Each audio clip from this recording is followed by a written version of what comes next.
Jasmine Crockett is going to lose her seat in the House of Representatives, bro. And it feels so good to say that. We just have to wait a whole year until it actually happens. She's going to still be sitting there acting like she's doing something for this country, race baiting people. No, Joe, I'm a black woman in America. And that's one of the biggest things about these type of people, these type of politicians. They're just useless. Like, I think every state should just go in there and start cutting out these useless politicians. These people can actually represent us a little bit more. If you haven't known, Texas shifted the seats in their state. I guess they can do that. They can map it out every like 10 years, something like that, 5 or 10 years, whatever the law permits on there.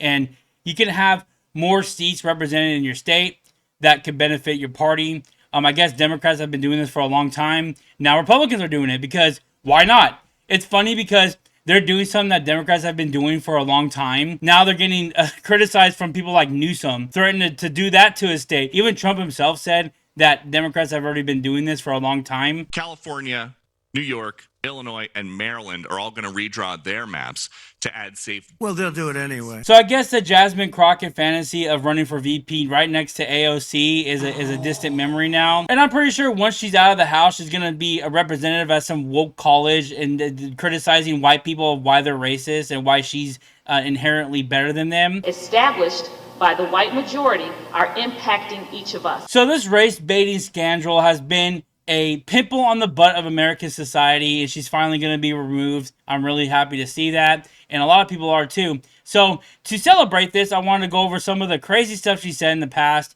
I'm pretty sure you might have heard of it before. There's a lot of crazy stuff she says. I'm pretty sure I'm going to go through a few you've never seen before. You know, no one could have told me that when I went down to Austin, now it looks like a little bit over a year ago, that I would be running for Congress.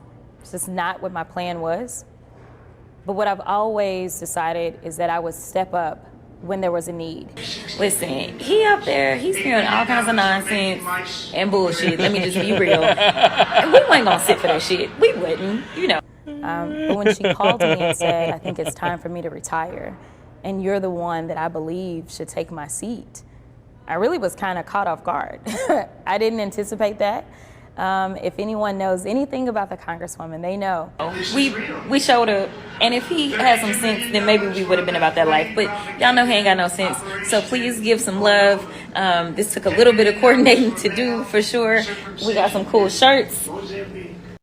You know, why can't we ever elect black women who are just like professional? I know there's some in office. I'm sure there is. I can't think of any right now, but you know.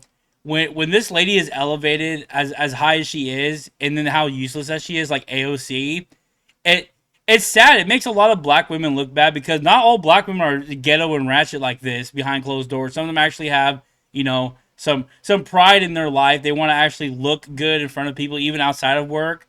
But just this is crazy that she's even in office, dude. It's just it's unheard of. About 10 years ago, this would be unheard of. This would be a scandal. If there was politicians going around being ratchet like this. The congressional seat is over 4 times as large as my House seat. And I was just starting to get into the rhythm of doing constituent services and things like that. We got Madam Williams, who just happens to have the honorary seat. It's not even honorary because she's holding it down, y'all. But the legend himself, John Lewis, that is the seat in which she currently serves. So she honored his legacy. This is the message that she wanted to send today. But that's funny, though. She's all sitting there all professional in front of the white people, but behind closed doors, she's like that. It's just funny to me. You just voted to do it. Y'all did it first, so you don't just voted to do it. Order. I'm trying to get clarification. Look at, calm down. No, because this is what y'all do. So I'm trying to get clarification. Crockett, you're not recognized. Miss Crockett. I can't hear you with your yelling. You don't want calm down. Can you please calm down? Don't tell me to calm down. Calm down. Because y'all talk noise, and then You're out of control. Because if I Chairman, come and talk shit about her, y'all gonna have a problem. Look, you are working, ma'am. You are in the Congressional House of the United States, and you're acting like the freaking Jerry Springer show. Like, what does she have to gain from it? Just some popularity from her fan base. That's it. She looks like a complete moron. She doesn't know how to control her emotions. She's hood. She's a hood rat. And it's funny because this is all an act. She wasn't even born in the hood. She was born in some nice area. It came out that she was born I think it was like in some nice area in Texas her whole life. So she's acting all hood, but she was born with a silver spoon in her mouth. It's crazy. She's so cringe. Have you ever heard them say if, since we've been sitting here for I don't know how long? Because honestly, if they would continue to say if or Hunter and we were playing a drinking game, I would be drunk by now. Ms. Crockett. I'm just curious, just to better understand your ruling. If someone on this committee then starts talking about somebody's bleach blonde, bad built butch body, that would not be engaging in personalities, correct? A what now? I remember a what now? Chairman, And it also sounds like you have to know something about math. My colleague brought that up as well. It sounds like you need to be at least somewhat decent at counting to be with the IRS. So she's just talking like a lot of liberals. She's just talking. There's no knowledge coming out of her mouth. It's just words. A word salad like Kamala Harris. point is they're peddling Russian lies. Basically, the Republicans have become synonymous for Russians at this point. Well, you should ask. Complete lie. That was totally exposed when Trump really got into office and literally exposed the files from Obama that it was fake and it was fabricated. But she's going to run on it like it's the truth. That's why she's a lying, deceptive person. Ask O'Connor I about haven't my asked credibility. you a question. I asked you a When question. I haven't. So when I okay, ask I'm you a sorry. question, that's when you answer. Otherwise, I'm talking. She's not even ghetto. She was born with a silver. She was born in the rich neighborhood.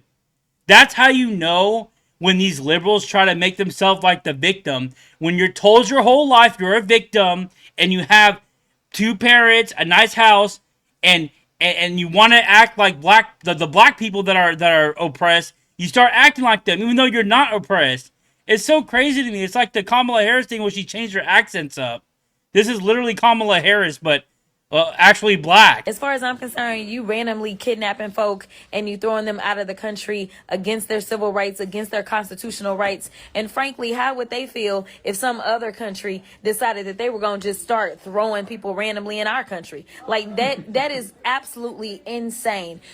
Who's the goober that's laughing in the background, agreeing with her? That sounds correct. First and foremost, they're going back to their country. If they took Americans and threw them back to America, okay. Well, we're not saying we're going to reject Americans. We're rejecting the illegal immigrants that are here. And instead of publicly calling us the N-word, they use racist epithets and suggest that we're ghetto or unqualified. You are. Or diversity hires. You are. Even though we're all more, oftentimes than not. It is so nice to live in a time that we use DEI literally as like slang to call somebody like unqualified. Like if you hear somebody say, "Oh, she's a DEI hire," that's literally you're unqualified. It's like an insult. Using DEI as an insult, and she's taking it hard, bro. She's like, "Oh, I'm offended that you called me that." Well, that's what got you in the office. That's exactly what got you in the office. Why are you complaining? You getting your money. When I first became a public defender, I had no criminal defense experience. And I walked in and I told my boss, Charlie, I said, listen, you should hire me. He said, why? I said, because I'm black. Charlie looked at me like I was crazy. I say, because you've been gracious. And she gets offended when he said DEI hire. She literally was hired because she's black. She literally asked to be hired because she's black. That's it. No experience, no educational background, just because she's black. The DEI hire, and she gets offended when you call her that. Yeah, don't call me that even though it's true. And to understand enough about the Constitution to the extent that I'm the one that's supposed to make a fucking decision or at least get a vote. But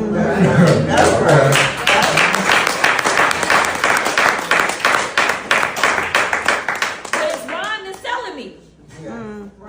So literally, like, So she's talking about when Trump did the Iran strike. He just did it without saying anything, which he can because he's the president. He didn't have to have a legislation passed to make military moves. He doesn't need the House of Representatives to make moves like that. He is the president. He is the head honcho of the army. And what he says goes. And clearly she doesn't understand the Constitution. She doesn't understand racism, apparently. So let me tell you something, Mr. Trump. You gonna learn a few lessons from us. And So I'm gonna be the cringe, first dude. one. You and your little friend off of Twitter. Y'all about to find out, all right? Y'all's about to find out. Now, so let me tell you something. It's a parody, dude. Like, this lady is a cartoon character. She is a cartoon version of what a black woman is. She is a cartoon. Literally a cartoon villain. So what do you guys think about Jasmine Crockett? Do you think that she's a strong, black, powerful woman that's standing up to racism? Or do you think she's just a DI hire? I think she's a DI hire, I'm not gonna lie. Go ahead and leave the thoughts in the comments below. Go ahead and like this video if you liked it. Go ahead and subscribe if you're new. And I'll see you guys in the next video.